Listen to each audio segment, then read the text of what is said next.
Hello everybody. Bonjour tout le monde.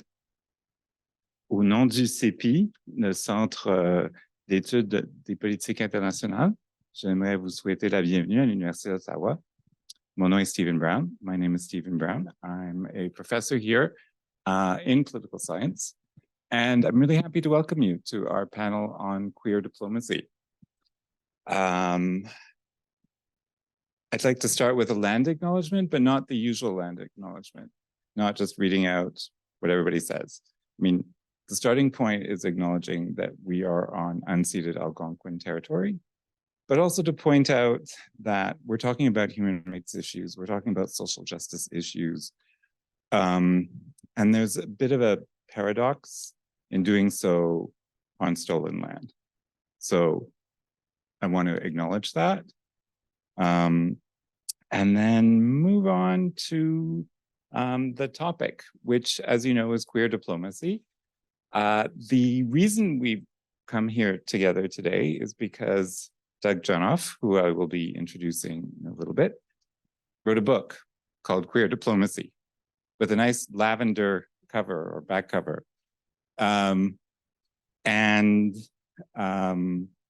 Rather than have a traditional book launch and try to sell a book that costs over $100 or 150 Canadian dollars, we figured it'd be more interesting to have a sort of conversational event and to bring in other people.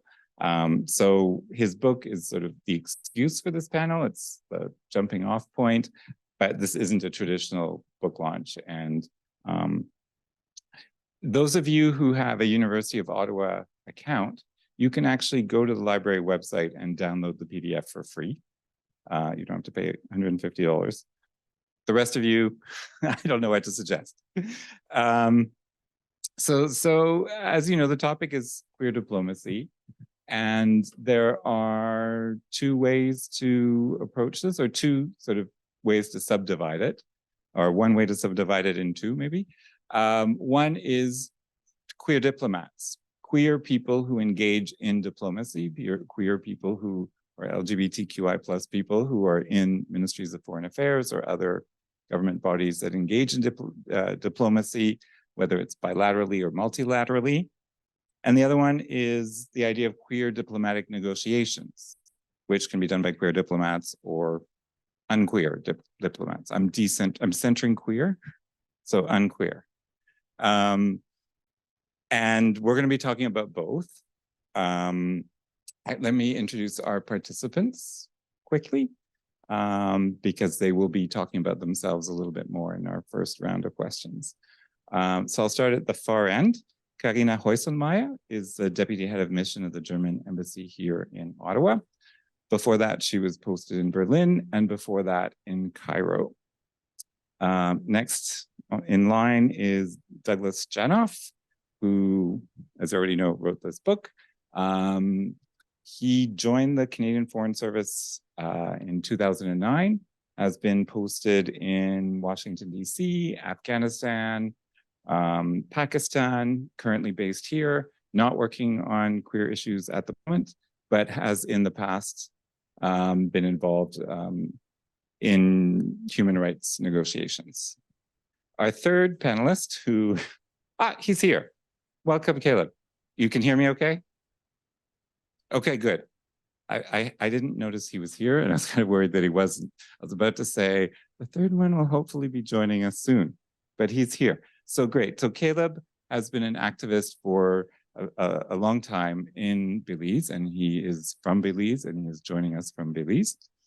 And he's actually quite the pioneer in the struggle for LGBTQI rights in Belize, including leading the court case that led to the decriminalization of homosexuality in Belize, which is all great, but that's not why we invited him here, because we're here to talk about queer diplomacy, and in his capacity as longstanding activist, founder of the only LGBT plus organization in Belize. He's currently the executive director. He's also engaged in queer diplomacy from the side of civil society. And then our fourth panelist also comes from civil society, Debbie Owusu Acha. She's currently the executive director, is that the right title? Yes, of the Canadian Centre for Sexual and Gender Diversity. And she's here not only because of that, but in large part because she is on the board of directors of the Dignity Network Canada, which is a network, like the name suggests, that brings together development NGOs and perhaps other organizations who collaborate around issues of international LGBTQI plus rights. So those are our 4 panelists. I want to thank very briefly our 3 partners for this event. So like I said, it's sponsored by CIPS, the Center for International Policy Studies here at the University of Ottawa. But our partner organizations are the Dignity Network Canada, surprise, the German Embassy, surprise, and also the GAC2S LGBTQI plus Pride Network. Is anybody here from the GAC Pride Network? Yeah, a couple of people. Welcome. Yeah, one quick mention, the people here, even though I've identified them as part of organizations, they're not speaking on behalf of their organizations. They're here as individuals. I didn't discuss this with them, but I'm sure they won't object if I point this out, that whatever they say is not the official position of whatever organization they're a member of. The panel will be in English, mais si vous voulez poser vos questions à la fin en français, il n'y a pas de problème. Au moins 2 panélistes sont en mesure de répondre en français. 2, je ne sais pas. Can you answer in French? Nope. Caleb, can you understand a question that's posed in French? Only if you give me a translator. So if need be, we can translate, and then we'll leave it up to panelists to answer in the language of their choice. And then the final housekeeping issue is just mentioning this is a recorded event, and it will be made available on the CIPS website in the near future, and I think the YouTube channel as well. Okay. Now for the interesting part. The first question goes to Doug, since I can't see people very well when I'm sitting there. I'm still going to stand. Okay. So Doug, your book is the launching pad for this event. What we'd like you to do is to just tell us a little bit about the book. Don't tell us yet what it argues, because that will come in the discussion afterwards, but tell us how someone who works full-time at GAC found the time and the inspiration to write an academic book that is still accessible to non-academics, I want to point out. So over to you, Doug. Okay, well, thank you, Dr. Brown. Now, he is way too modest. He didn't even say who he was. Dr. Stephen Brown is a full professor of political studies at the University of Ottawa and has really contributed a lot to the field of queer international relations. And I thank him immensely for helping to put together this event, along with the center and the other organizations that have co-sponsored this event. So thank you very much. So I was, long ago, before I worked at Foreign Affairs, even before I worked in the government of Canada, I was a queer activist. I was living in Vancouver. I was doing work in the area of HIV and AIDS support. I was a freelance journalist. I was an activist. I was a researcher in the area of anti-queer violence, and wrote the first book on homophobic violence in Canada called Pink Blood. So that, and it was a very sort of community-based approach to homophobic violence in Canada, and sort of from the perspective of survivors and community groups. So I brought that perspective with me when I, at a later stage in my career, came back home to Ottawa, which is where I'm from, and started working in government. So I had a very different experience in foreign affairs, and I think one of the traditional career paths is for people to start out in that career and move through different areas. And I started at a later point and actually went on my first posting abroad when I was 50 years old. So, and the job that I had was doing human rights negotiations at the Organization of American States in Washington, DC. So, you can imagine, like I was also had decided very in a moment of weakness to work on my PhD part-time at Carleton in the area of Canadian studies. I said, can I do queer studies? Can I do international research? They said, fine. So I said, okay, I'm going to combine this with my work, which was quite difficult because it's a very intense job being a foreign service officer at the best of times, and then taking courses, writing comprehensive exams, and doing research was quite a challenge. And so my supervisor, and if any of you know her now, Pauline Rankin at Carleton University, who has moved on to other major responsibilities at the university, her wise advice to me was do something for your research which is related to your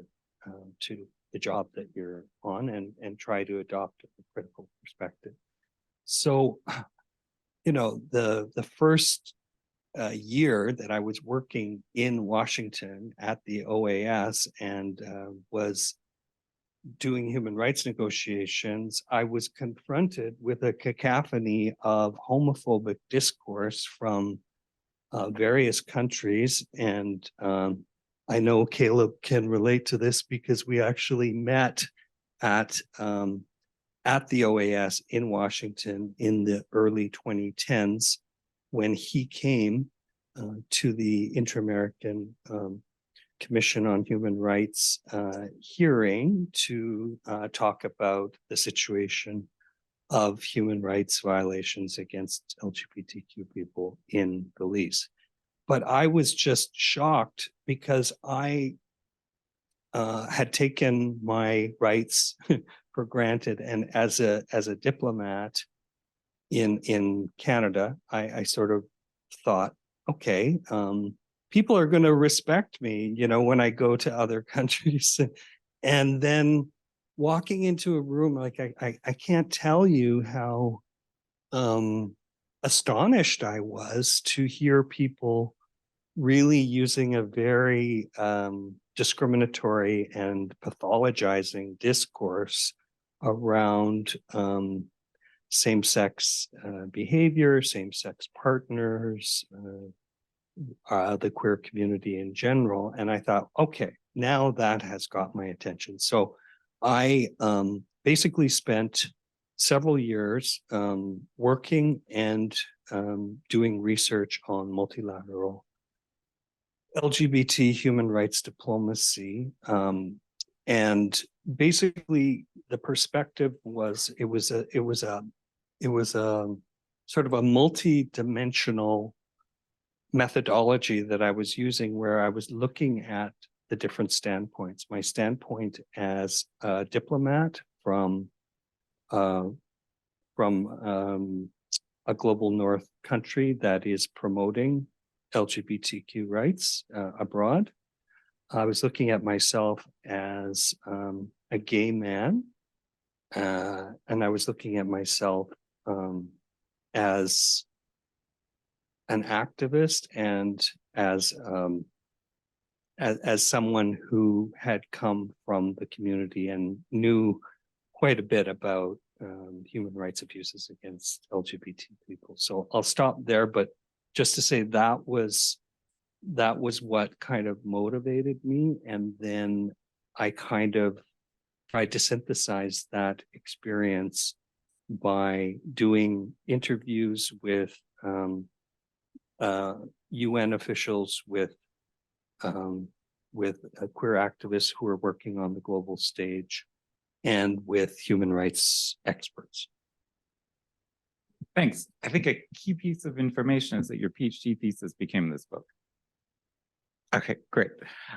So next, we're going to have a little round of questions to the four panelists that helps us understand them a little bit better, where they're coming from, their positionality, what their experiences, their personal experiences are, before later turning to sort of bigger picture analysis. So the first question is to Doug and Karina. Let's start with Karina, since Doug just spoke. So until the late 1960s, homosexuality was illegal, or homosexual relations were illegal in Canada and Germany. And even after that, at least in the case of Canada, LGBT people could not serve, or were not, officially not allowed to serve in the Canadian Foreign Service, even if it wasn't illegal to be LGBT in Canada. And prior to that, there had in fact been purges of the Canadian Foreign Service, mostly of gay men, but not solely. And people's careers and lives were ruined through that. Part of the official reasoning was that gay people had to live in secret, therefore they were subject to potential blackmail. That was the official reason. So even when I was an undergrad, officially, LGBT people could not serve in the Canadian Foreign Service. Things have really changed. So we have two people here who I think we can call queer diplomats. Now you represent your countries, or have represented your countries abroad. So can you tell us a little bit about your experiences as being, as a queer diplomat? Like what kind of influence that has had in your career? Doug already mentioned very briefly the shock that he had when he was at the OAS, Organization of American States negotiations. So what experiences do you have in engaging directly or indirectly in queer diplomacy? So Karina, over to you. Yeah, thank you. So when I joined the Foreign Service, I wouldn't have considered myself a queer diplomat, being kind of a late bloomer in a way. So when I was posted on my first posting in Cairo, I had the idea that I would spend my diplomatic career somehow in the Arab world. And now things look completely different. But I already, at that moment, with queer friends I had, I recognized how important it is to provide safe spaces for queer people. And especially in Egypt, where you had different history of raids against the queer community, that was especially important. And then when I came back to Berlin, I met my now wife, and the world looked a bit different. And one thing that was in my whole process of coming out as a queer diplomat, in a way, it was looking to role models and then seeing, well, I think that was 2011, we had at that point maybe like one out ambassador. The world has changed a lot since then. We've had a long history of a queer network in the Foreign Service, the so-called Rainbow group, and they've done a lot of groundwork also to take care of queer diplomats have the same rights as non-queer diplomats. And I would say at the moment there is not so much a difference, so that like in terms of payment, in terms of your health insurance, but these were all steps that needed to be taken. What I realized now lately very much is the world is an increasingly smaller place for a diplomat, especially when you're looking to a posting with a family. Because in general, as a diplomat, you're never really, when you're abroad on a posting, you never really have a private life. Your private life is always public in a way. It's in varying degrees in varying countries, but yeah, you were immediately asked about your family. You're immediately outed in a way. I mean, of course you can live in hiding But as soon as you have a family, like I have now two little daughters, I wanted them to grow up, in a world where they can tell everyone openly that they have two moms. And as my wife is also from another country where the situation is difficult, let's say, I looked to come into Canada. So what we do when we go abroad, we kind of cross a list. So I only wanted to go to some Western European countries or to Canada or to the United States. But it was important for us to have to live in a place where we are not discriminated against, even though we have diplomatic status. But I know also that some of our colleagues, they take their spouses to other countries as kind of domestic staff. We were not willing to do something like that. We needed a place to go where we can also, where the spouse is also recognized as the spouse. And yeah, on queer diplomacy, so far my experience was not directly in any multilateral fora, like in New York or Geneva or Brussels. So far I've been involved in like describing the human rights situation in certain countries,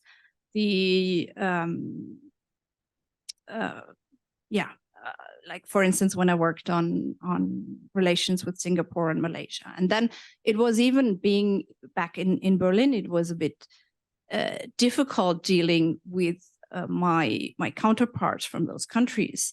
And I couldn't openly say, or I was hesitant to say I'm a queer diplomat.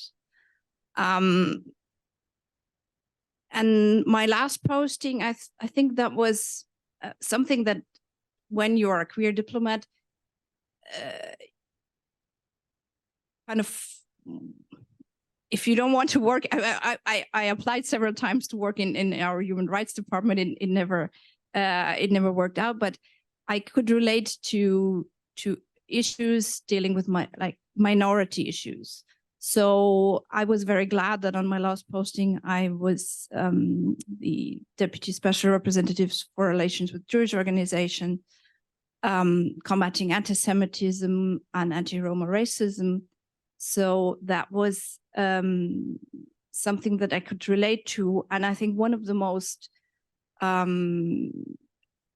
moving moments in my diplomatic career was in 2018, I attended a ceremony at the Holocaust Memorial for the murdered LGBTQ plus people. And that was the first time that our federal president apologized to the community. And that was really something. And that's only 2018. So, but we've come a long way. And I think I'll stop at that. Thank you for sharing that. Like, I really relate to so many of the points that you made about the unique situation of being a queer diplomat. A couple of, I mean, this is, there are many things, and I think I'll just choose a couple of little points that hopefully are emblematic of some of the broader struggles. And I don't want to overplay this because, you know, we also are very privileged in our positions in terms of the work that we do, the access that we have. And so I mean, my experience has been working in countries that would not be considered welcoming to LGBTQ plus people. I've always, not always, but almost always been treated with the utmost respect. So But I mean, there are a few things.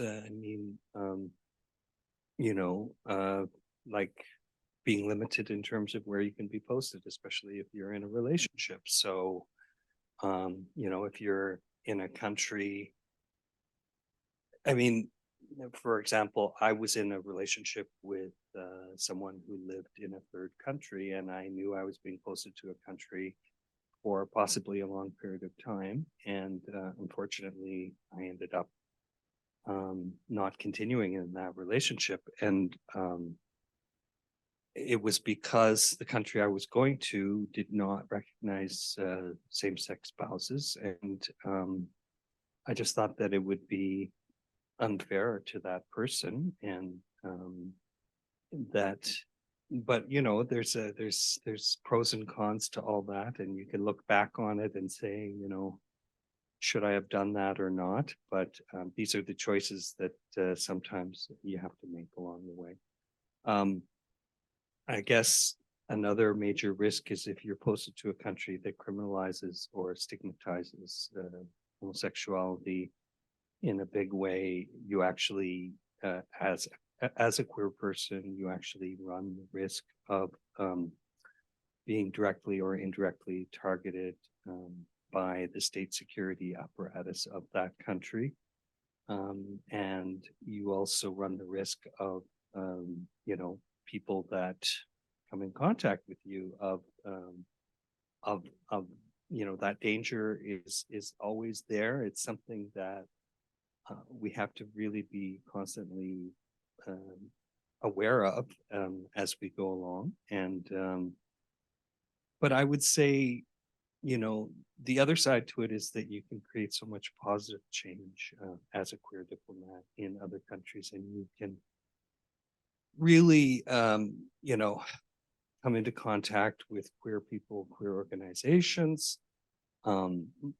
that really appreciate the support and the recognition that I'm giving to those people's work. It can be validating, depending on the situation, creating spaces for networking, etc.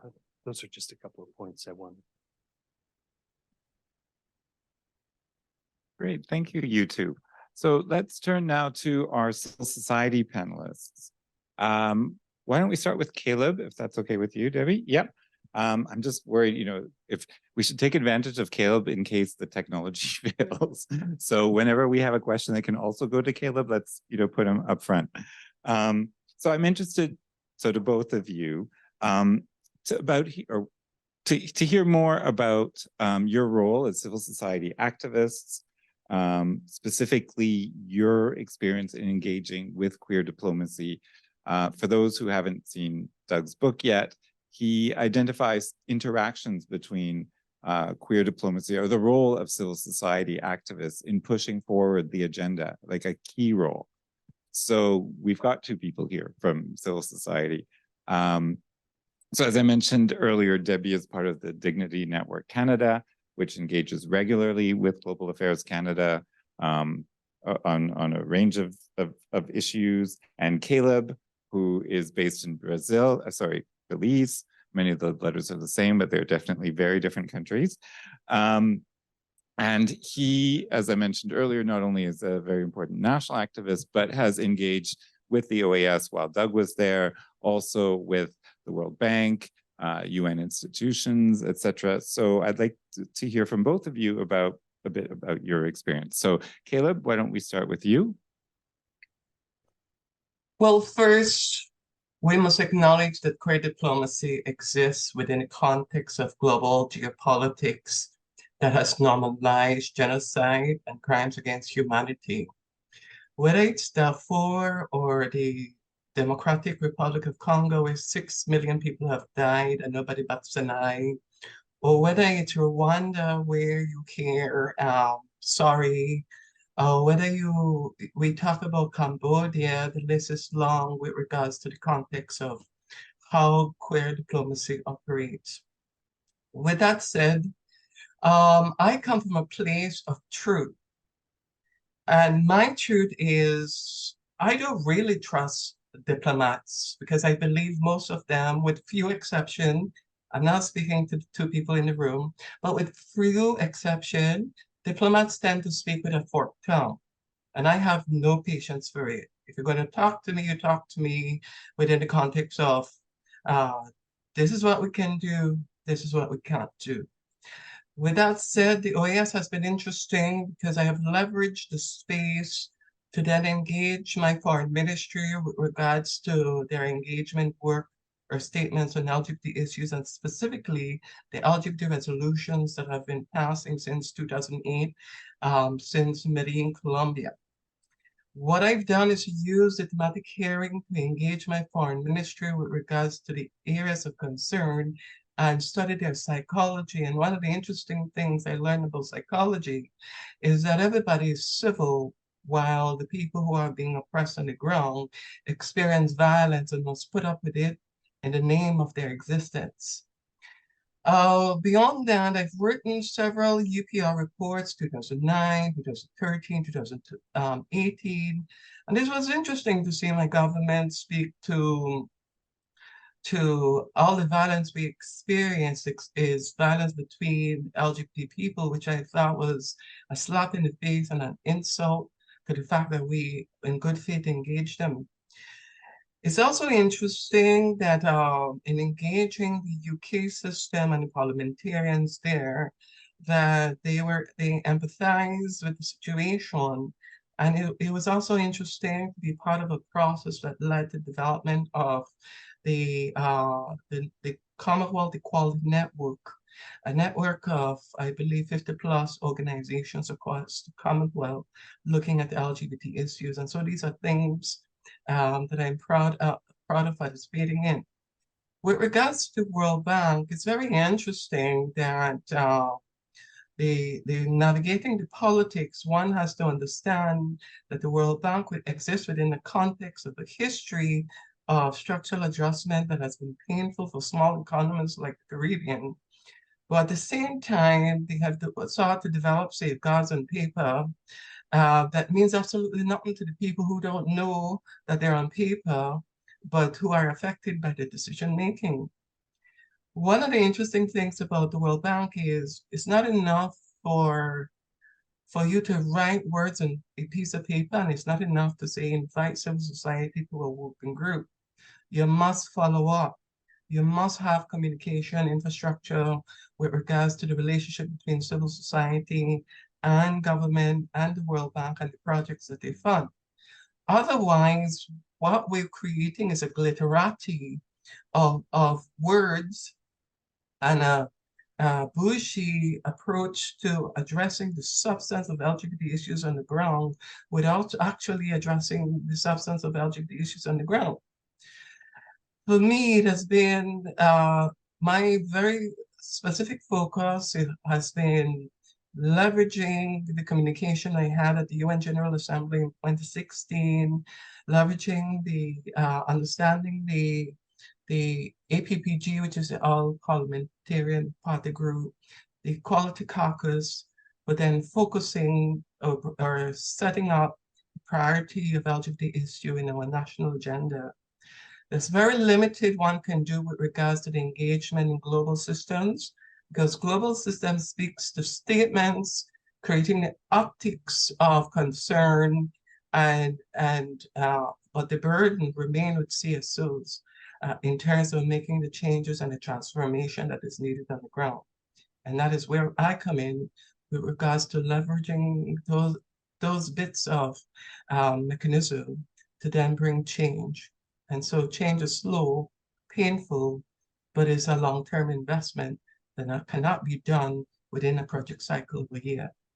So I hope I answered your point. Great. Yes, thank you, Caleb. Over to you, Debbie. Excellent. Thank you so much. Hi, everyone. I'm Debbie. I think before I jump into this question, it's kind of important to kind of contextualize what I'm bringing to the conversation. So it was mentioned that I'm here wearing my Dignity Network Canada hat. So for those who are unaware of what Dignity Network is, it is a network of about almost 70 organizations that are Canadian-based that either do work internationally as part of their mandate and are in favor of seeing Canada's advocacy and work on advancing global SOGIESC increase. And then there are LGBTQ organizations who kind of share the same sentiment and maybe don't have an international mandate. And so the organization that I'm an executive director of, the Canadian Centre for Gender and Sexual Diversity, is on the latter. We don't have an international mandate, but of course, recognizing the issues that impact 2S LGBTQ people in Canada, especially those who are youth. The issues don't know borders. They cross borders, they're transnational. And as someone who is a queer person who is connected and has roots to a country in the global South that still has ongoing British colonial law that criminalizes 2S LGBTQ people and has introduced a bill that would further criminalize it, that kind of comes into why me personally being very invested in the work of Dignity Network, why our organization is, and why we're really glad to be a proud member and do this work alongside organizations like Oxfam Canada, Rainbow Railroad, Stephen Lewis Foundation, etc. I also had the goal of being a queer diplomat. And so my, I guess my career pathway, I studied foreign affairs. I worked at Global Affairs Canada. I worked as a campaigner for Oxfam Canada before landing in this role. And it was always important to me, of course, that the experiences of those in the diaspora, especially those of us who are LGBTQ, be centered in these conversations, because we do have those very interesting and unique perspectives of being here in Canada, of being very tied and connected to the experiences of family and fellow co-conspirators on the fight for LGBTQ liberation around the world. And so I not only am a board member of Dignity Network Canada, I also co-chair the Government Relations and Advocacy Working Group, where I will gladly tell you some of the work that we've been doing, that I've gotten to be involved in, gotten to support with others, but also am trying to champion in other kind of avenues within our federal government outside of Global Affairs Canada. So firstly, right now, Dignity Network Canada engages Global Affairs Canada through several mechanisms. The first is standing meetings with the Human Rights Division every 6 months to discuss a range of human rights issues. And so this is a really interesting opportunity for us to bring some of the things that we're hearing from the member organizations who have partners around the world, kind of bringing those issues forward. And I'll share some examples. And then we also, on the other side, have quarterly meetings with the part of Global Affairs Canada that manages the International Assistance Program through a community of practice. And I think it's important to name this, that it took very, very coordinated efforts. It took many years to be able to have this CSO kind of government on the bureaucratic side, specifically engagement mechanisms that we have. And so just want to name that civil society organizations have played a key role in putting in effort on that. Right now, Dignity Network Canada is looking at other elements within the government to ensure that there is a stronger foreign policy that addresses SOGIESC. And this includes many of our advocacy frameworks, especially through some of the recommendations we put forward for Canada's first ever federal 2S LGBTQ action plan, specifically asking for a special envoy or ambassador on LGBTQ issues. So one that we see in the United States, one we see in Italy, and Argentina, etc. Not only that, Dignity Network has been involved in the international fora and is really happy that Canada, and has pushed Canada towards being more involved, specifically with it co-chairing the ERC between the Equal Rights Coalition in 2017 and 2019. And Canada was able to host the ERC conference in 2018. And Canada remains pretty active, and I'm sure we can have more of a conversation about Canada's involvement in that kind of international space. I've named some other organizations that I happen to be involved in Dignity Network work. They themselves are members, are engaged in civil society engagement with the federal government. One clear example where we saw CSOs be able to bring activists from the Global South with bureaucrats, with politicians to the table was specifically around the most recent bill in Uganda that was passed very quickly, further penalizing and criminalizing to us LGBTQ identities. Organizations like Rainbow Railroad, Stephen Lewis, they were key in convening people. And these are organizations that, of course, have an international mandate. They have roles that are specifically carved out for that level of advocacy. But the key part is their partnership with those activists on the ground, being led by those activists on the ground, and using their relative privilege and resources here in Canada to create those spaces to ensure that those voices are heard. Kind of taking off my Dignity Network hat, as an individual advocate, I've been involved in engaging Canada's High Commission in Accra around the issues that were happening with the introduction of it's an egregious bill that is still being debated right now that would move beyond criminalizing same-sex acts to identity.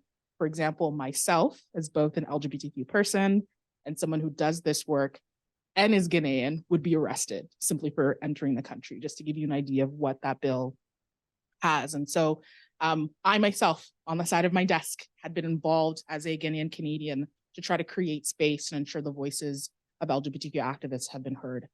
And I think this speaks to one of the things that we want to see that is currently a gap for Canadian to us LGBTQ organizations that find this work really important. We do not have the resources to do this work or to participate in many of the international spaces where these conversations are happening. And it is a goal to be able to see that, to see CCGSD be involved in certain UN mechanisms with the Eco Rights Coalition, or to use spaces like the Commonwealth, OAS, or ILGA, which I'm also on the board for ILGA North America and the Caribbean. I should mention that.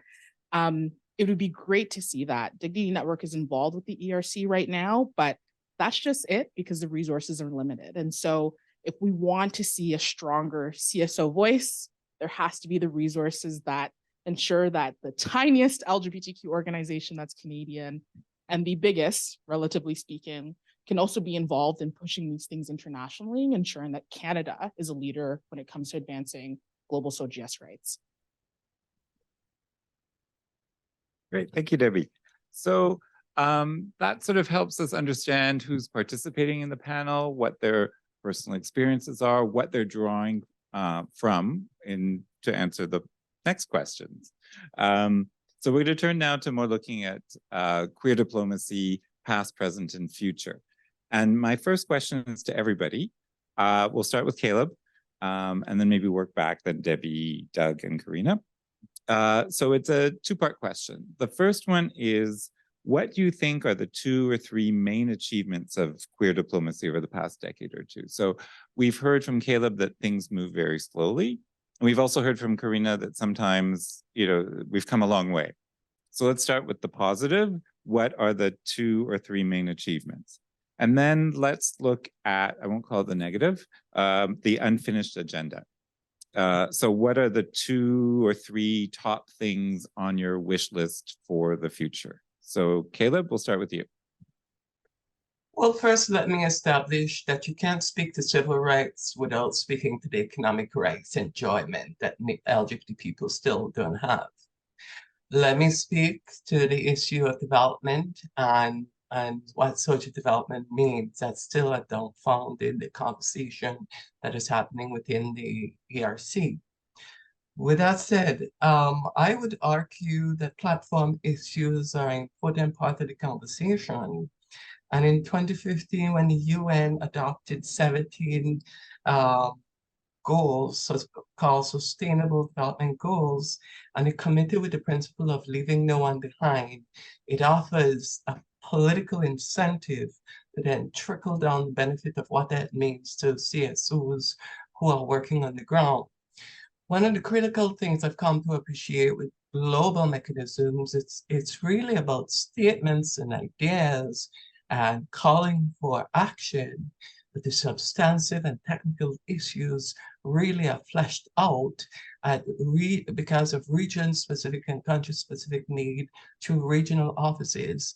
The substance of the work don't really happen at the global level. With that said, I will establish that the first statement LGBT resolution in 2011 has its value because it sets the pace with regards to getting politicians across the world to think about what does human rights mean for their own citizens. And lastly, and the one I'm most proud of is the decriminalization campaign.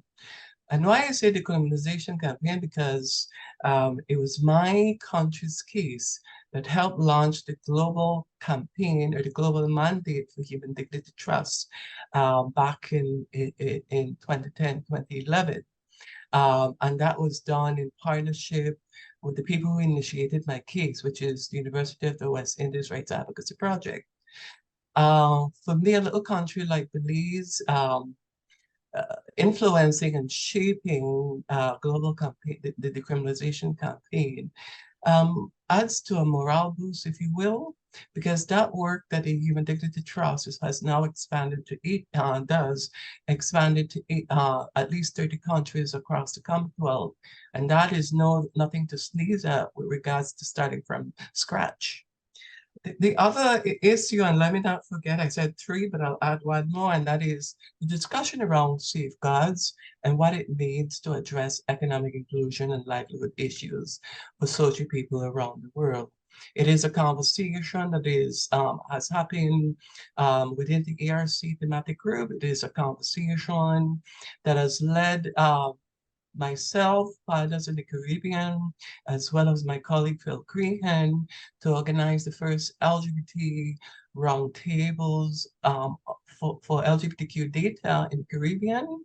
And that was something that we did ourselves. No multilateral agency or no UN agency came to our aid. We lobbied for the resources and we got it done. And so when we speak of the issues of development and what leaving no one behind means goes hand in hand. And so when I talk about civil rights advancement, which is not just about the CRIM, but a host of other legal amendments which needs to take place, I also talk about economic independence and livelihood for LGBT people, and I'll stop there. Okay, thank you. Debbie? Thank you. And so I'll speak to this question from specifically the Dignity Network Canada perspective, and from the Canadian side, like our observations on some achievements through, again, civil society organizations and activists kind of pushing to see Canada do more.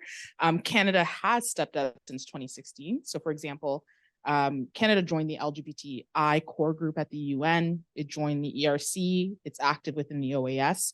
And it actually has integrated SOGIEC issues in many of the missions that we have across the world. And it set pilot programs, for one that my organization is actually funded from, that includes $5 million a year for international assistance, and is working better with civil society through Dignity Network Canada.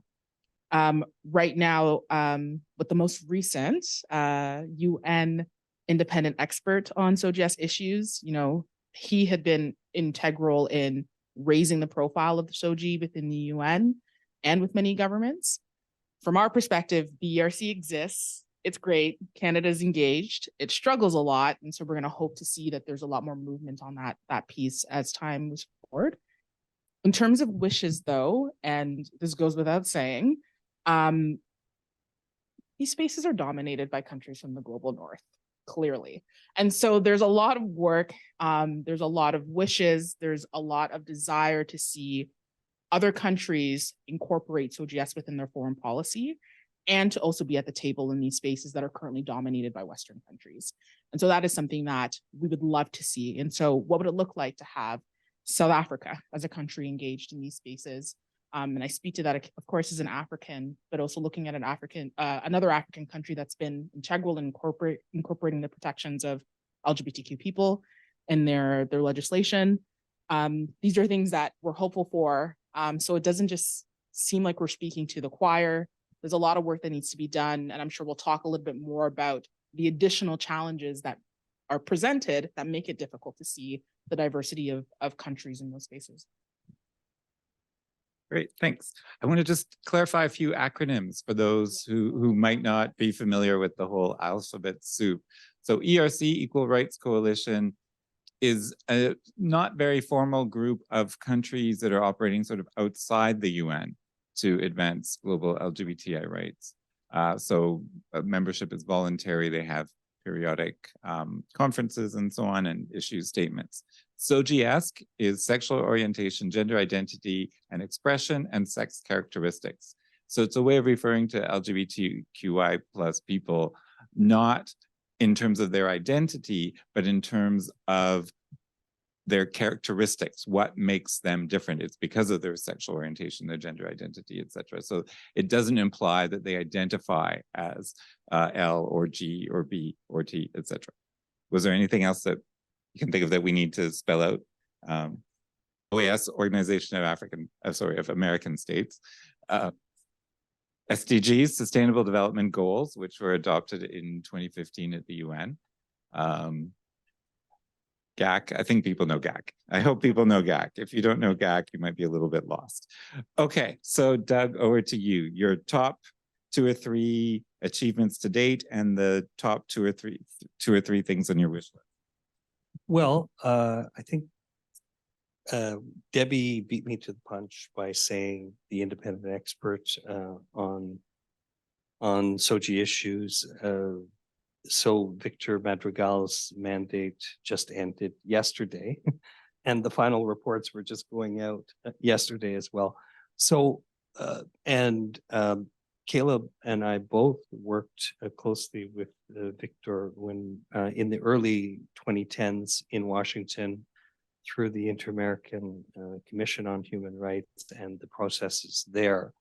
So he was, we got someone in that position who really was able to bring to the table perspectives from all over the world, but within a multilateral diplomatic discourse. And so I guess what I'm saying is the great contribution I see to him or to his position, because there's now a new person that will be starting in that, is just creating this focal point. And I write about this in the book about, as whatever you think about, the politics of different people that are doing speeches and promoting LGBT rights, there's no doubt that the more high profile those statements are, and it does have an impact. It does create an impact internationally. So in 2011, Hillary Clinton went to the Human Rights Council in Geneva and said gay rights is human rights. And it sort of took this discussion to a different place than it had been before, because I'm sure there were a lot of people sitting in that room from a lot of countries that felt quite uncomfortable. And I'm sure there are many that still do, but it was sort of like upping the game. It's like, okay, we're going to be talking about this whether you like it or not.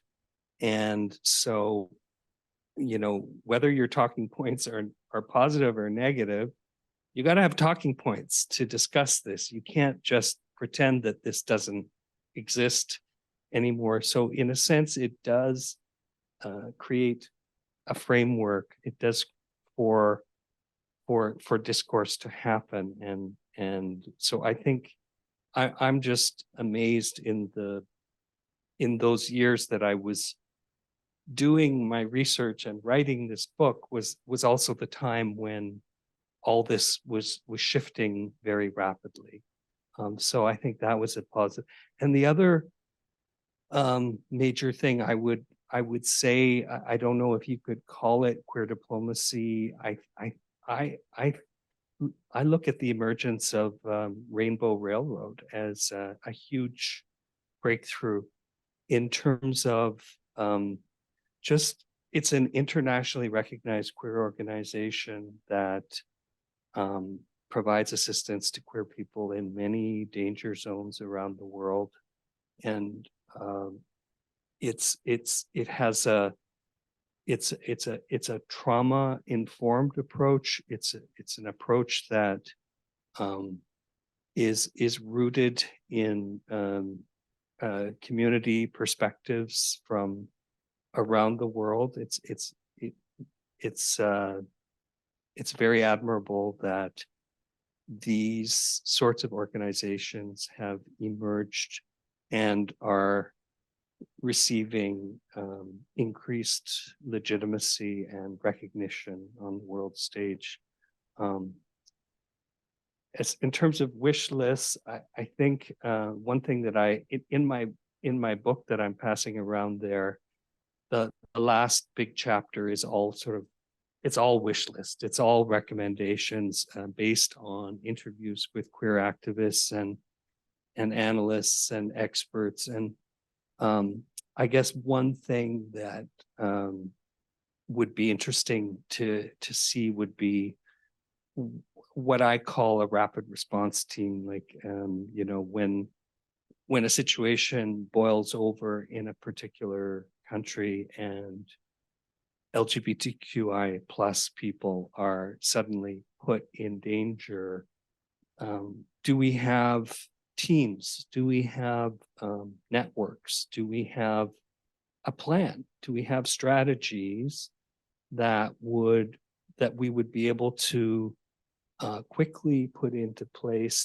to assist in very positive ways? And that means humanitarian, that means diplomatic, that could mean security, it could mean assistance on many different levels. What would that look like? And so I just suggest that because although there's a lot of awareness of LGBTQ rights in the world and there's a lot of response, sometimes I find that it's crisis driven, and it's also can be a little spotty. Like we hear about a crisis in one country one week, and then we hear about one the next week. And going back to Caleb's point about where's the follow-up, you know, is I would just like to see a more focused and concerted response to these types of crises when they happen. Yeah, concerning achievements, you already mentioned so many points, so I don't know exactly where to add, but I remember what you just mentioned when Secretary of State Clinton said this famous speech with gay rights are human rights. I think that resonated within a lot of people, not only the queer diplomats, but in general, the community. And it established, or the whole development in those years established in a way, and that goes back to the close cooperation of civil society kind of pushing governments, that it's not only the community, but there are allies beyond the community. Like, for instance, Germany now, we have adopted an LGBTI, I don't know why the Q is missing, inclusion strategy for foreign policy and development cooperation, and where we've put the guidelines into words, and it's something that is now in the German Foreign Service. We do trainings. We put a lot more focus on work with the queer communities in the countries where we are posted, and to kind of have already, and you mentioned rapid response, also an early warning system. So just recently, Debbie mentioned also the new developments in Ghana. Like, I think now diplomats are becoming much more aware of these developments, and they can use like the whole instruments. It's not only when when the law is passed, we have statements, but what we can do to influence the process, how we can already influence this before it becomes a law, or try to avoid that it becomes a law. So I think that is very positive, that focus. And on my wish list, in your book, Doug, you mentioned a lot. You talked a lot about the established language that we have, and that's also one of achievement. But we see pushback on all fronts. We see it in sometimes statements non-related to the, and you have certain countries that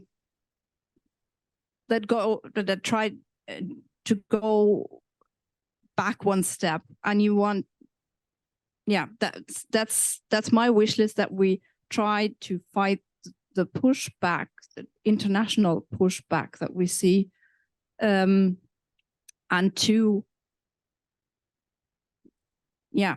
keep the established. I know it's sometimes it's only words, but and that's also where diplomats kind of and civil society is, they see it differently,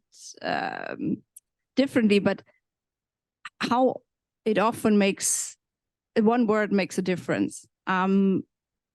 That's something that is hard work to fight this pushback. And so that's on my list. And in general, the goals that we've set, also currently Germany being the co-chair of the Equal Rights Coalition, to counter discrimination, to counter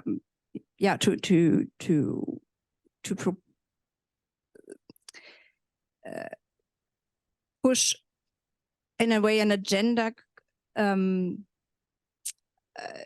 not only the global north, but in partnership. I think that partnership should be more defined, and the Equal Rights Coalition is an instrument that can do that, where I actually don't like the word global south, but that's the whole idea behind the Equal Rights Coalition, that the global south and global north country co-chair this coalition, and that this is a way forward to also combat or to fight for decriminalization all around the world. Thank you, everybody.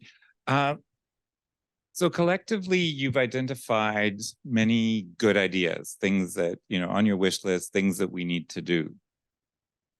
What are the impediments to getting them done? Like, why don't we just do it? Or why don't our governments do it? Or so what are the obstacles? And to what extent can they be overcome? Like, is it something easy to overcome? Is it just political will, or just political will? Political will can actually be a huge problem. But to what extent are these major challenges? Maybe what advice would you give, if you want to be specific about, like, advice to the Canadian government or the German government or the UN, or advice to international civil society groups who work in LGBTI rights, or any other group, anybody who, like, you want to identify problems or identify the obstacles and talk about how to overcome them. So this one will be open. Who would like to go first? No problem. Go ahead, Caleb. Well, first we have to acknowledge geopolitics that plays into queer diplomacy, where one set of people are declared protected as a priority, while another set of people are expendable. This is a normal part of diplomatic environment where fairness and balance is sacrificed. So we must acknowledge that as a barrier. The second aspect of that is understanding that systemic and structural changes don't happen at the global level. It generally happens at the local level. And if they're not strong advocacy groups, if they're not strong human rights mechanisms, if they're not strong organization with resources, generally speaking, the barriers will remain. The third aspect of this is really the funding, where the cycle of funding is usually 1 year, and that is not the exception, that is the norm. And so it begs the question as to whether philanthropic organizations and even states are serious about actual moving things along in the theory of change. With that said, it's clear to me there are agencies that there's a demand on agencies to have a clear vision as to what they'll focus on, and to appreciate that it's a long-term investment. So, for example, I've been in a pool of working with a bunch of activist donors, and they got tired after what, 6 years or 7 years? I've been doing this work for 17 years. So how can you tell me that it's not sexy anymore to advance a reform agenda? How can you tell me it's not sexy anymore to address the concerns of economic rights and development? How can you tell me that you'll throw me on the side for the next sexy issue because my issue is now on TV, or it is not a fashionable statement? And so the mindset of involvement and intervention needs to be challenged by those who live in countries where the resources are. And so the Dignity Network is an important part of that process of leveraging spaces. Sadly, though, the other part of that is recognizing that the work of movement is impacted by our proximity, our need to be being proximity to power, not necessarily, and positioning, not necessarily in service and transformation. And so it's a delicate balance between bringing change and moving the needle ever so slightly. And the question for me is, who moves the needle? Is it Dignity Network, or is it the NGO working on the ground trying to advocate for example, anti-discrimination bill? Now, I want to add a good relationship I have is with the Human Dignity Trust, where they didn't stop at decriminalization. They then moved forward on advancing anti-discrimination legislation and hate crime legislation with us. It is that kind of reciprocating partnership that is needed as part of the solution, and not these piecemeal, glossy statements that is a standard practice in declaring that the change has come with decrim. Decrim didn't bring a change. Decrim was a tool to move the needle, to bring change. And so if we think about reciprocating partnership and recognizing the long-term investment that is required, then we can overcome some of the obstacles that takes place.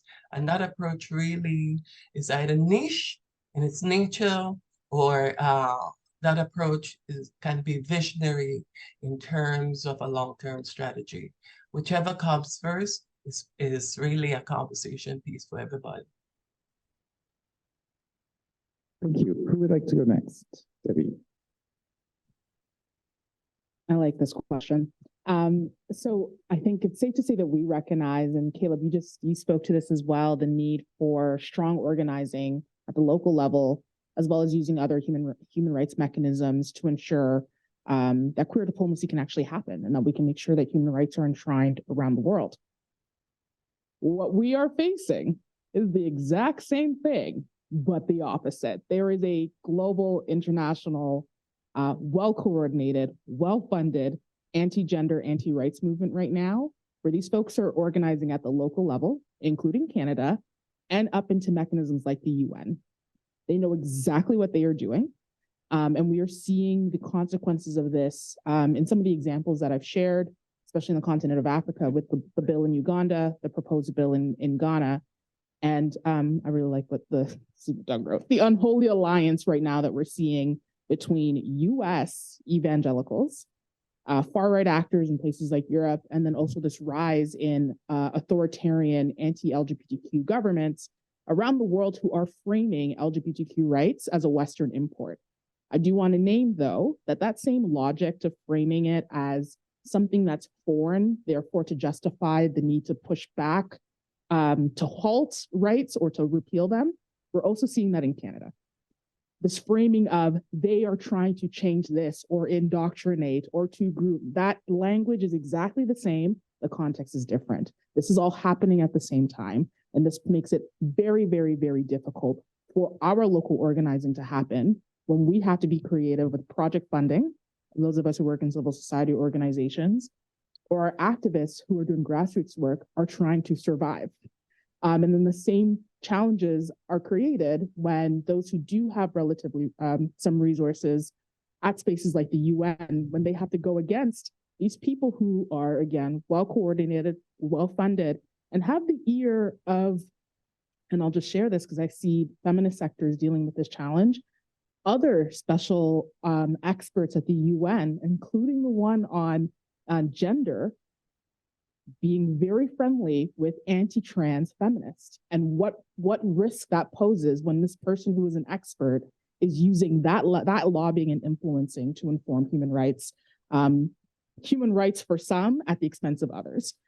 And so in terms of an advice perspective, the Canadian government, and this is something that Dignity Network and its members have been really pushing, is that the Canadian government can't back up now from taking a leadership role. This is not the time.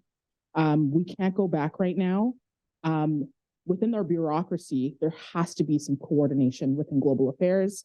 Not only that, coordination across government departments. There needs to be some institutionalization around how Canada is approaching SOGS issues, because otherwise, and this is actually something I wrote about, the fear that LGBTQ people have in Canada and the fear for LGBT people around the world is that these advancements that Canada has had in showing up at the ERC, et cetera, will stop come election time. We need to ensure that these things are able to continue and that Canada is a human rights advocate, regardless of who becomes the folks who hold the purse strings of the country and are making decisions on behalf of citizens, permanent residents, and those who live in this country. And so that is something, these things are happening at the same time. And I think you mentioned political will. It's going to require political will to be able to make decisions now that exist beyond your tenureship as a government. But when your incentive is to be elected, you make certain decisions that are incremental at the expense of a very marginal and oppressed community. Yeah. Who would like to go next? Doug? I think, one of the painful phrases that I heard Caleb say was that this was just, it's not, it becomes something that's either sexy or not sexy. I cringe when I hear that because it speaks to some of the transient nature of human rights discourse, and that issues flare up and then issues flare down. So I think that he really nailed it in terms of really identifying an obstacle, and made me think about something that I had written about in my book when I interviewed an activist who was interviewing donors who wanted to donate to global LGBTQ rights, and were asking suggestions to this activist, like, where should we put our money? And the activists had suggested Central America, looking at the out of control rates of homicide especially against trans people, some of the highest rates in the world, out of control violence and widespread discrimination. And the response was, oh, no, we don't want to get involved with with that, because that's part of a, you know, that's a violent society. So they've got lots of other, that's part of a systemic issue of violence. And so they wanted more what they perceived as a very clean cut. Okay, this is a textbook example. We can prove that this is homophobic discrimination or transphobic discrimination and violence, and we're going to work on that. And I think, you know, what the activist was saying to me, it's everywhere, you know, discrimination, violations, human rights violations on the basis of Sojiesk is everywhere in the world. And so we can't afford to have like trendy or transitory issues here, you know. So that was one thing that really resonated for me. And the other thing was just really looking at, I mean, I know that words, we talked about this, how words in resolutions can be very important. And it's true that changing words can roll back. But I guess my observation is that a lot of civil society organizations put a lot of their energy and efforts into monitoring the wording of international resolutions and processes. And I just wonder if they were able to put fewer resources into that and more resources into direct assistance to victims of violence, of violations of human rights in the world, could that have more of a trickle down impact on communities? Because, you know, as Caleb says, there is this glitterati of people that do go to different meetings and conferences, and they discuss these things at a very high level. And so the question, whether it's an obstacle or not, I'm not sure, is whether that is having an impact on the ground with the communities that need assistance.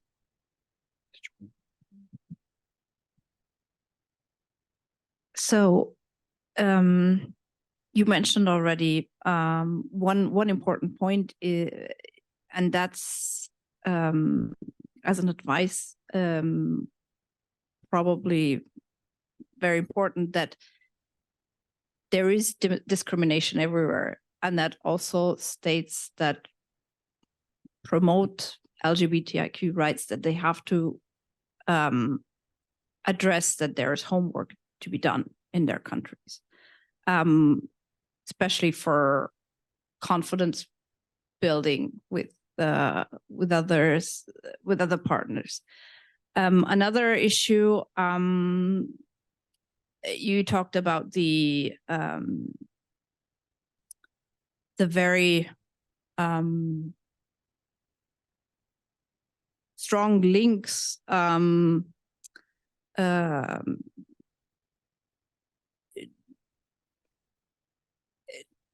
in certain countries to that that support the pushback, and how they're well financed.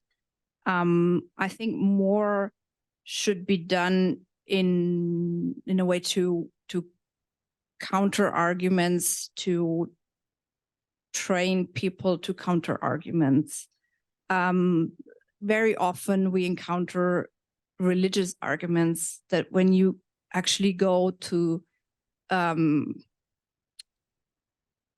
history of certain societies, that they have embraced diversity for centuries, and that it's not like LGBTQ people have been part of their societies and it's not a so-called Western phenomenon.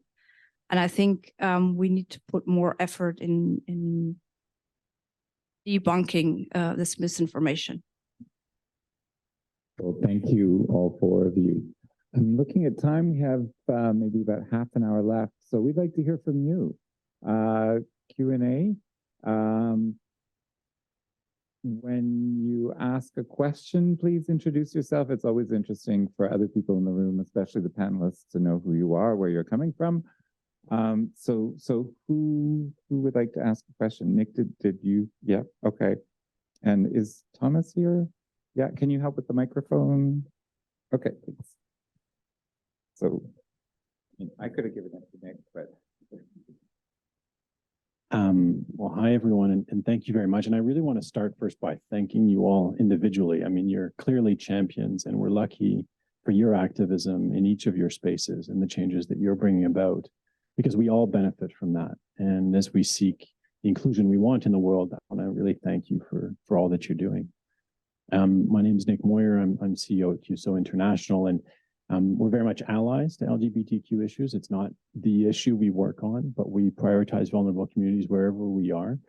And in some cases, that has brought us to really focus on supporting LGBTQ communities. And to a point Caleb, you made earlier around priorities you're seeing, we have found that it's, while we need to be allies on voice and making space for rights, we've heard a lot about the need to support livelihoods and opportunities for LGBTQ communities. And it's really where we focused a lot of our work in the DRC, for example. And it's actually what brings me to a point. In hearing you, I'm really interested about your thoughts on polarization and the challenge of pursuing these rights, the need to address them head on in terms of challenging Southern views or opposing views, as you were right, Debbie, that it's not just Southern opposition, but very much here at home. One of the struggles that I have found is you need to challenge these head on, but as the issues get more polarized, it really challenges the engagement of constructive work forward in some places. And so, like in DRC is a kind of odds example that I draw a lot from because of the legal vacuum of rights in DRC.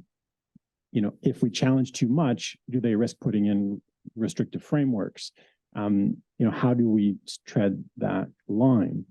And so, Debbie, you actually, one of the things you said in your first statements was you'd like to see more other representation of Southern voices in spaces like the ERC. How do we get to that? Other than saying from the North, you should, and we need you there. Because I feel like it has to come from the ground up. And I'm really struggling with that because we can find ourselves in a position, and we're seeing it on feminist principles as well, a pushback, saying these are imported, this is a new form of colonialism. And we need to see the voices come organically. So I'm wondering how we get there. Sorry, I spoke too long. That's a question for everyone or specifically for Debbie and Caleb? No. Okay, so we can see who wants to go first. Debbie, go for it, or whoever.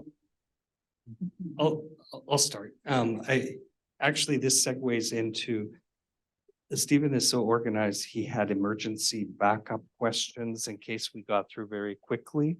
And one of the 5. And one of the questions was, how do we avoid queer diplomacy being reduced to the West against the rest? I write about that a lot in my book about polarization and a complex topic. It's been discussed a lot. I guess one subpoint I would just would make in that is that I think one thing we need to do is stop at we, meaning maybe states that are generally supportive of LGBTQI plus rights and wish and are promoting that to a certain extent. I think we need to stop self-selecting and working just with the like-minded. It becomes an echo chamber in these types of discussions. And I know that there are countries that have very extreme views But when you really take a step back, there are a bunch of countries in the middle that are neither extremely pro-LGBTQ nor extremely anti-LGBTQ.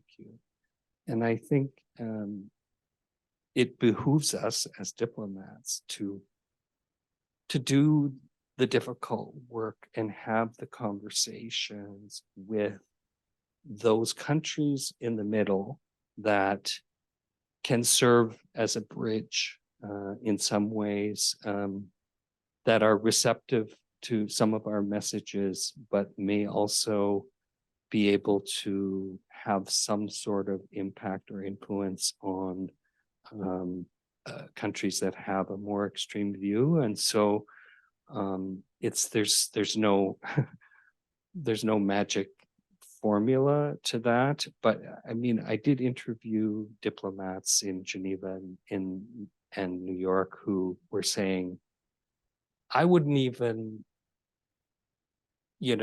call such and such a country and ask to discuss this because I know I'm going to get a no. That's just, so what do? They just talk to the countries that they agree with, right? So there has to be some sort of strategy, I think, developed to include those other voices. Do other people want to? Yeah, I like that you mentioned the folks in the middle. Yeah. The folks who are showing some indication of their engagement on social issues in some way. The ones who are like, they're trying, they're just speaking out. I think there's a responsibility to celebrate that and to recognize that, and maybe this for government folks, financially support that to support their engagement in these spaces like the ERC, for example.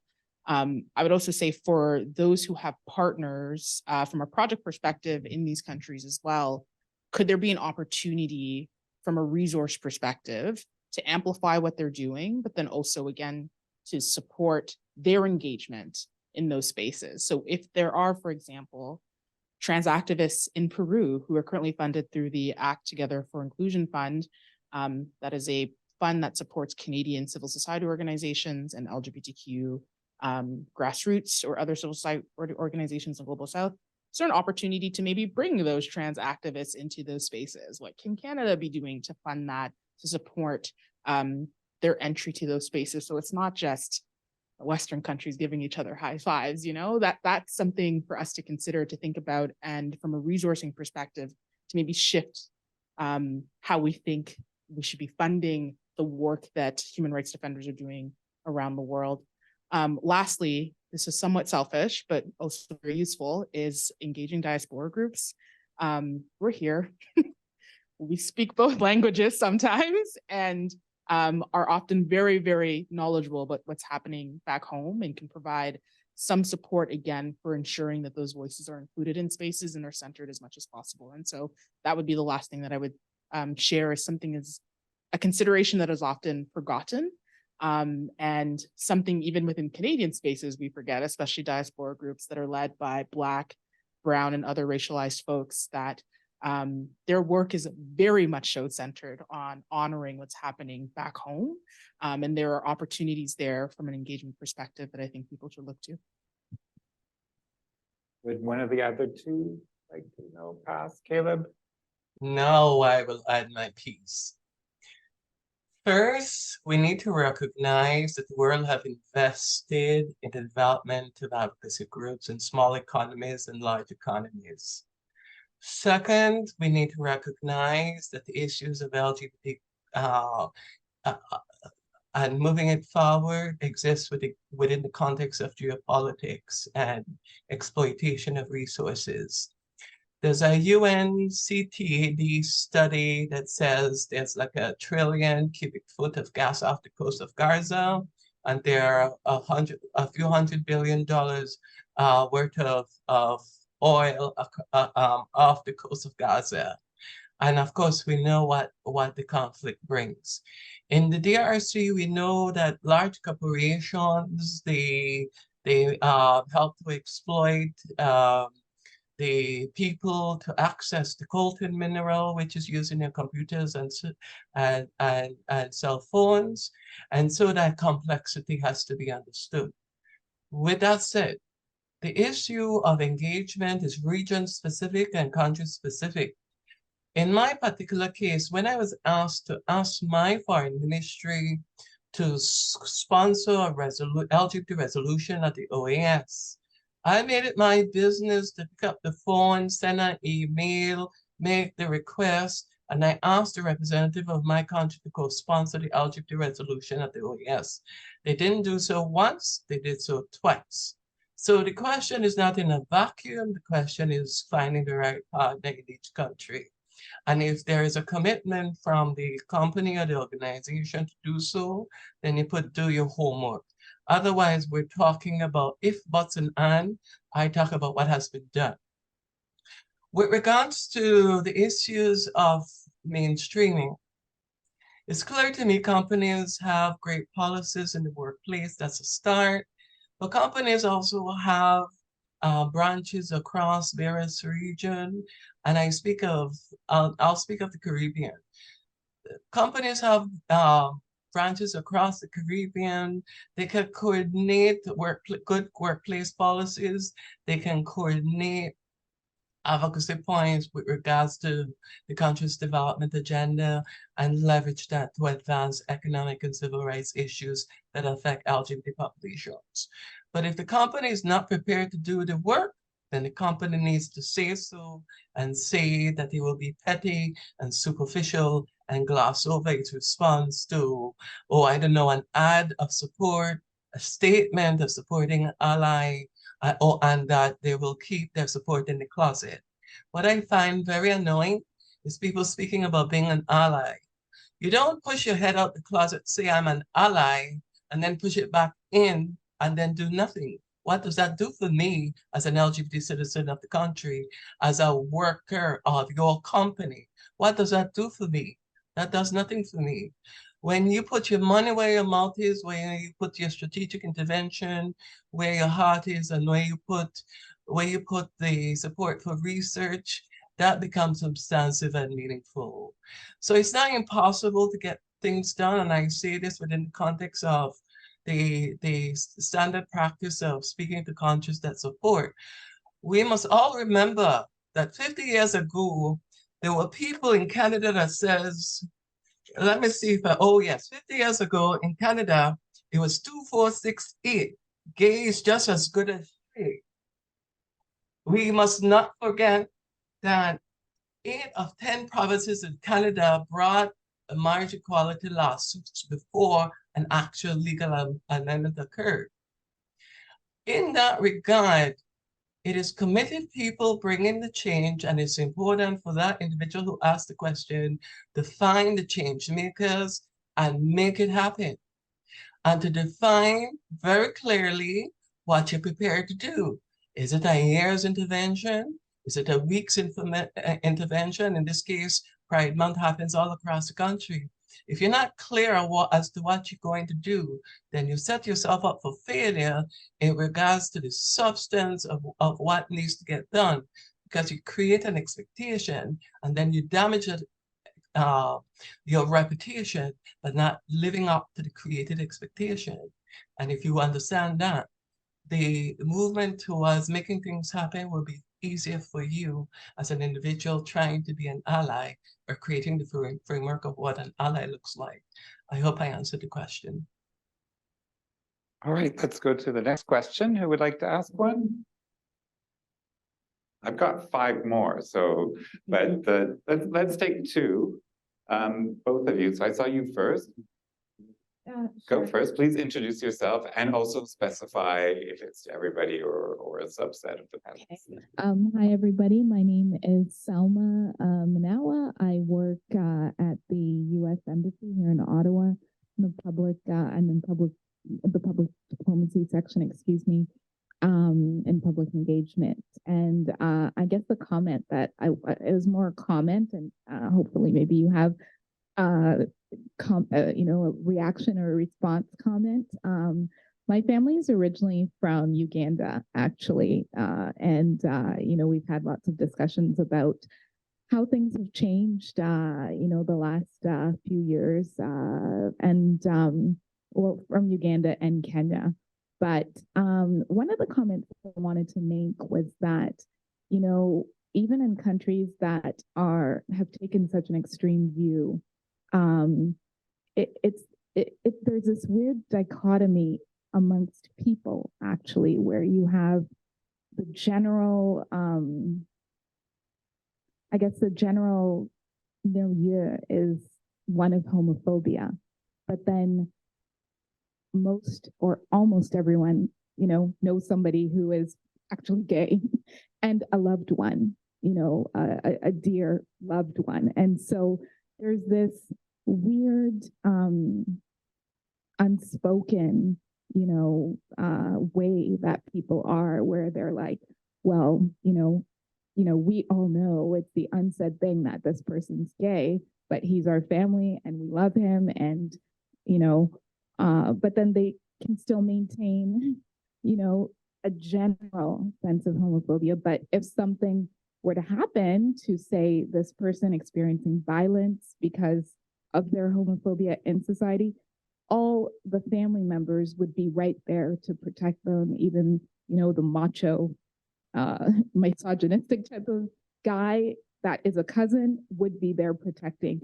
So it's this, weird dichotomy that I thought I might just shed some light on for people who might not understand, that there is not just this monolithic, homophobic, unyielding kind of situation.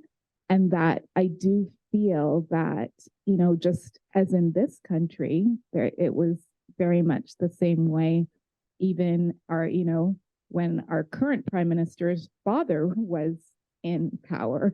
And I think that change can often come from people like that who have,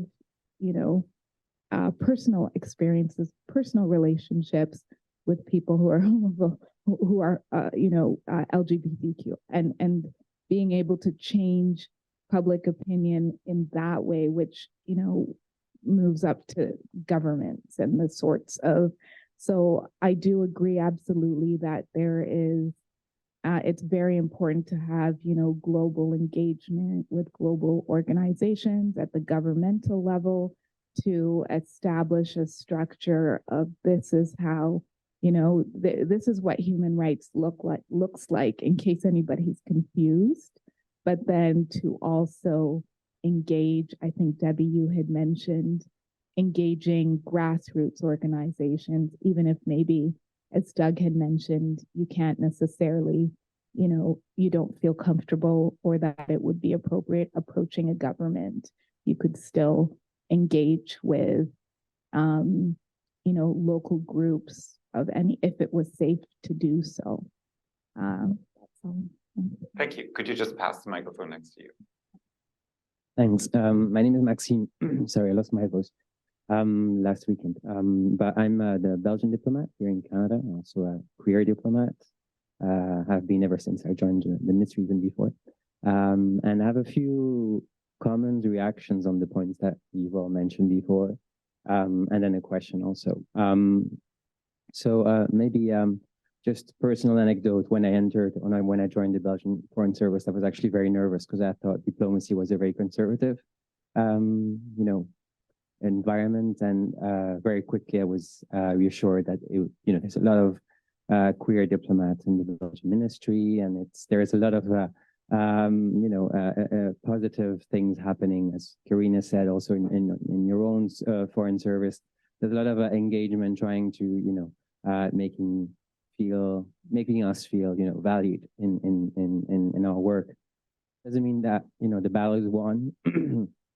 I still have, personally, I have heard other colleagues of the ministry make homophobic comments. So this happens, and I'm sure Karina has too, or Doug, you've probably too. So there's still a lot that we have to do, but globally, I think the situation, it's true, is generally positive. And the reason also it's positive is because we have leadership who is clearly also telling us that we have to be actively engaged on those issues. And again, things like this today, I mean, it's great that we can have these conversations, participate. Belgium, I mean, myself, or at the Belgian embassy for the last few months and the last 2 years, at least, ever since I was here, we've tried to do different events. We had something last year on the LGBT in the workplace.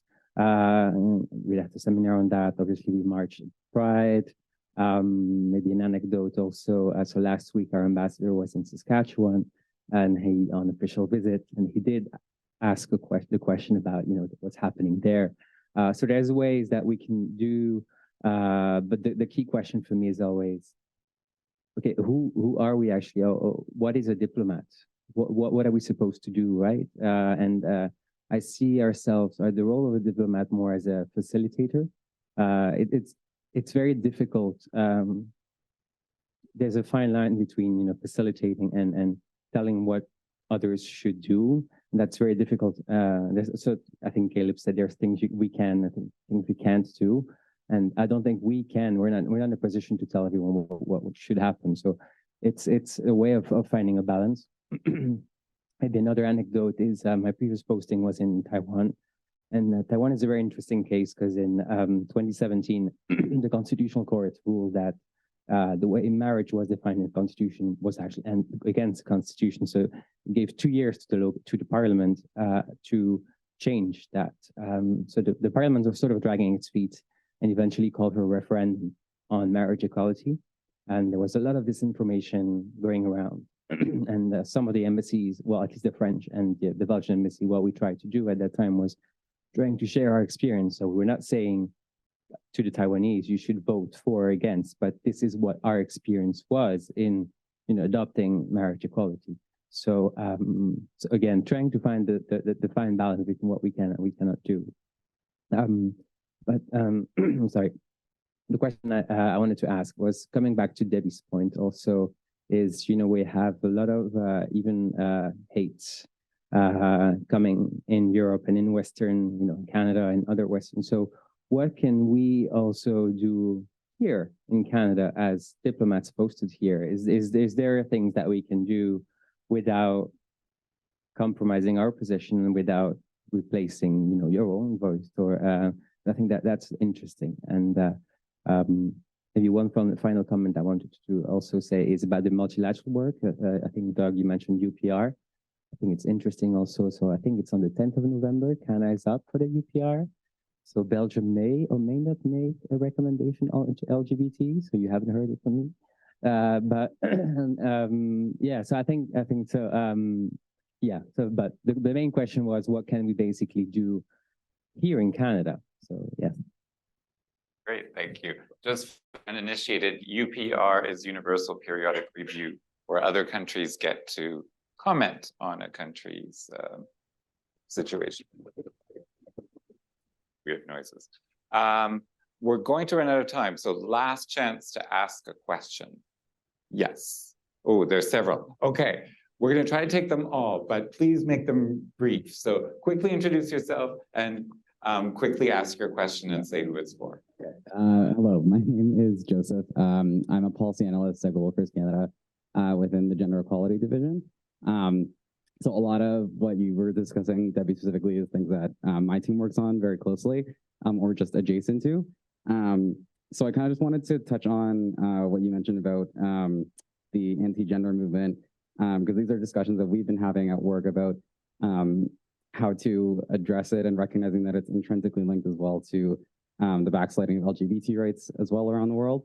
That it hasn't, everyone kind of knows it exists, like it's at discussion tables, people are mentioning it, but it hasn't necessarily been like identified as a policy focus.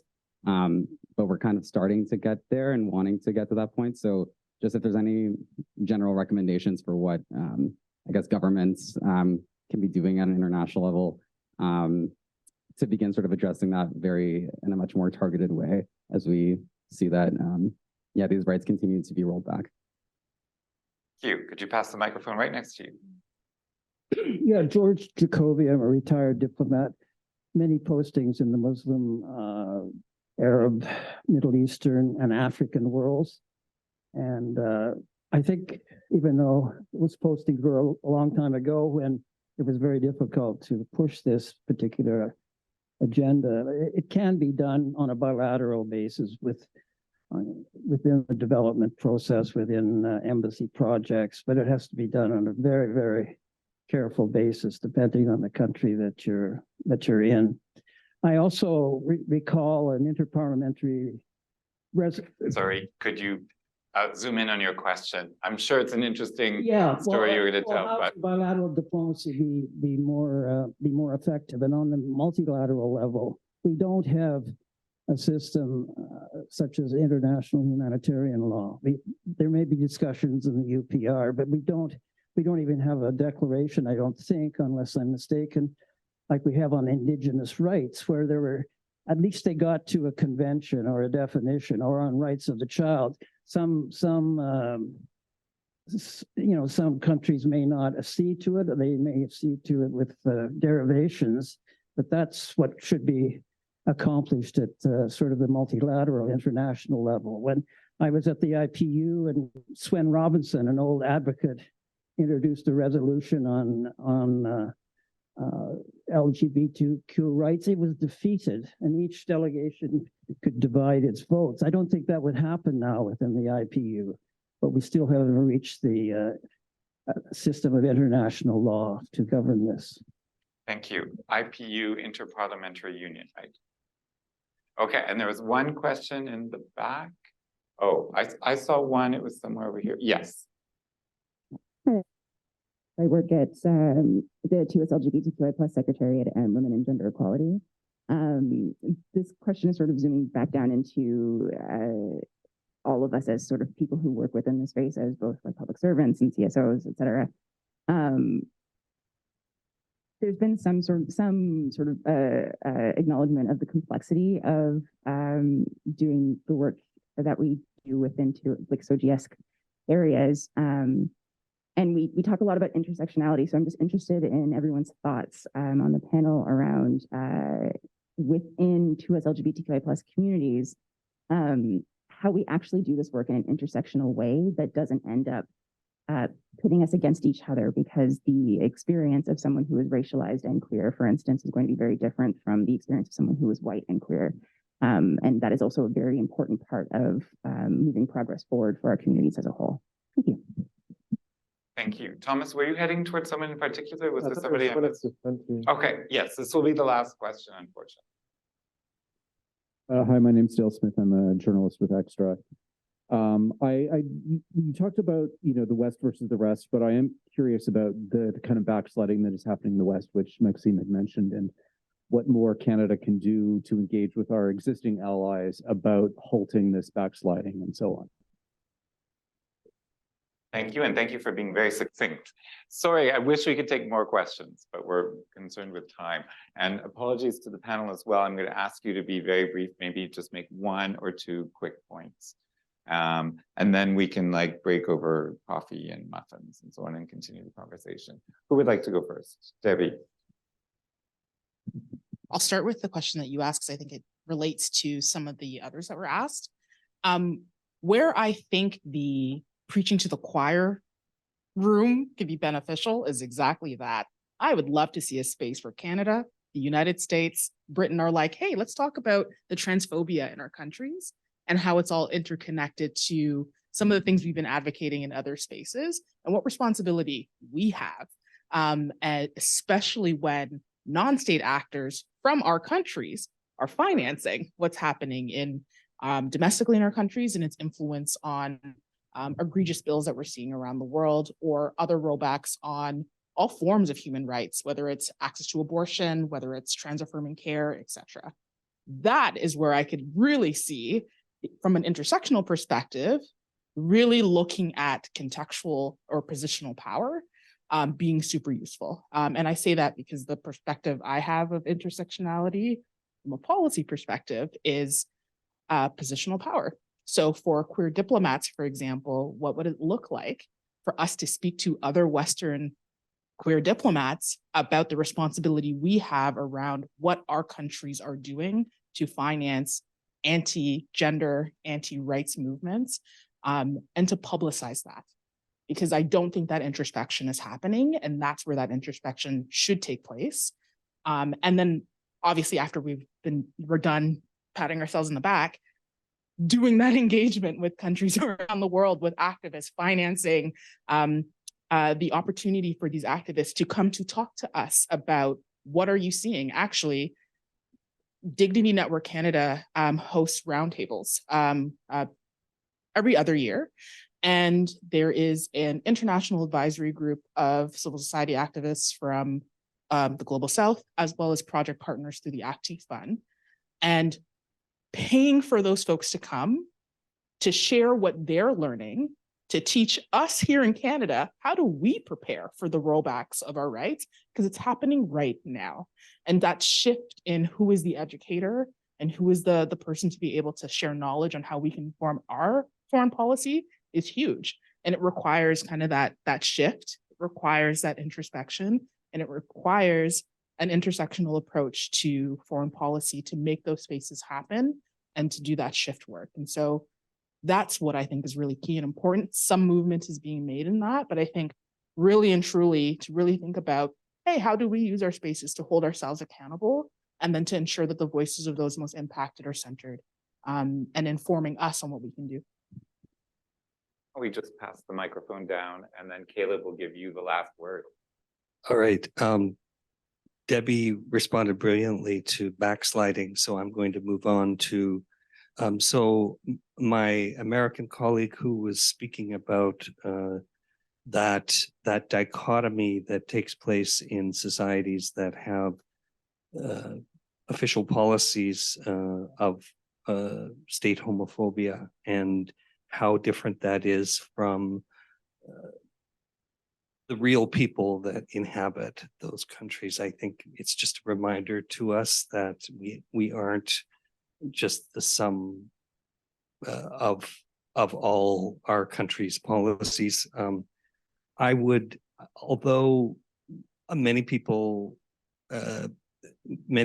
minds eyes glaze over when we talk about theory.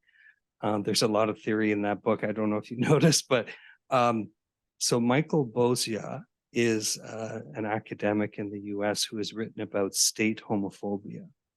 And I think it's a really, political homophobia is a really interesting and important concept in this conversation about queer diplomacy, because it talks about, it's really about how state policies can be created around a concept of homophobia and transphobia to pathologize a certain and scapegoat a certain group. And this is actually part of their policy, and it actually has nothing to do, or very little to do, with many of the values of the people in that society. It's used in a very instrumental way. It's used in a very cynical way. It's used sparingly. It's used in different modalities. So I would encourage anyone to who's interested in those concepts to explore that. Also, just a point about Maxime was saying, what can we be doing? I think I've talked to a lot of diplomats from countries that do not have the privilege of working in an environment that is safe. I work in a safe environment as a queer diplomat, and I have protections if I don't feel safe. And unfortunately, a lot of queer diplomats in a lot of countries don't have that. So this may be naive, but when those diplomats come to countries where they can feel safe, is there any way that we can create safe spaces for them to receive either formal or informal training that we get on a normal basis? And the last point about international instruments that you had mentioned, I would just say, I think we can't put too much hope in the possibility of creating an international instrument that will be dedicated to protecting discrimination, violence based on SOGS, because and not just because of that particular topic, but when we look at the polarized world and the multilateral environment that we're in, almost any of those instruments that were created post-World War II, which did have a lot of consensus, are now in some opportunities are unraveling, and it's very difficult to find that consensus now. So we've got to find different exciting ways to do our queer diplomacy and queer international relations. Enough said. Yeah, relating to what you just said, the current German government put this in its coalition treaty to have an instrument, a new United Nations Convention, but so far all the discussions that the government, of course, had internationally were pointing in exactly the direction that you said. One other thing that we tried also to do with respect to intersectionality is kind of combine the Soviet issues with the feminist foreign policy. I think for us as diplomats, also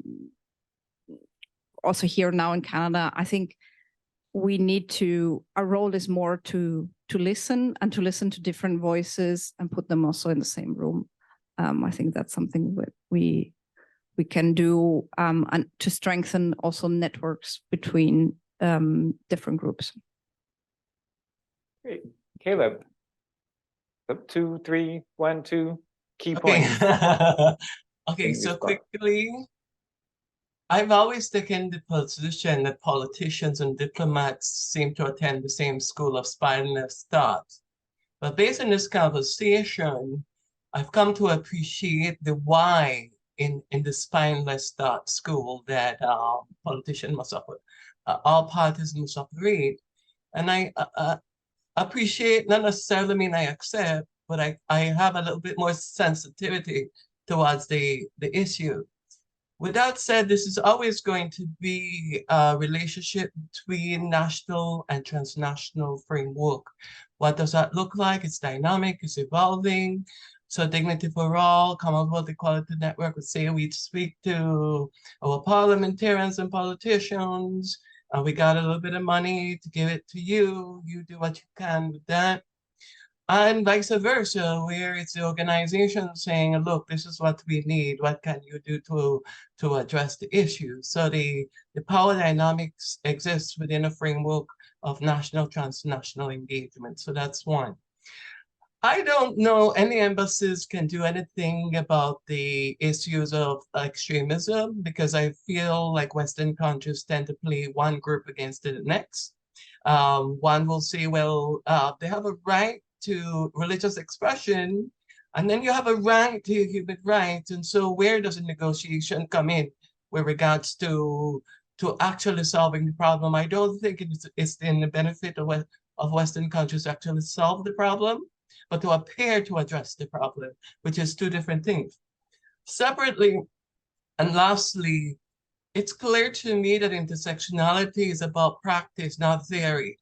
So I look at my issues as disability, woman, gay, race, ethnicity, always, because I live in a country where we are mixed all the time. We're mixed with something.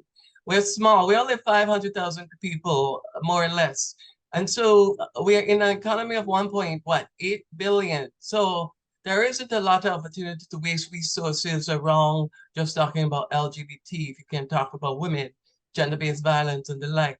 And so a lot of my work's around leveraging platform issues to address the issue of leaving no one behind. It takes a lot of work. I've become a very good politician and diplomat over the years. But that's just one part of making the change.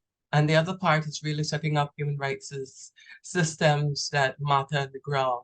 And that is where the greatest weakness lies, because there's the assumption that you can't create a human rights observatory, which I run in my country and the little budget I have, there's an assumption you can't do reform, but I'm working to advance reform, and I guess 20 years, and the worms eating my body might be more successful than advancing reform.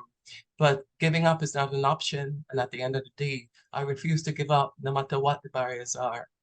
The struggle continues. Excellent final words. Thank you, Caleb. So thank you to all of you for coming today. Thank you for your great questions. Thank you to Thomas for the IT support at SIPS and Anna at SIPS. And thank you especially to our great panelists, all four of them. So please join me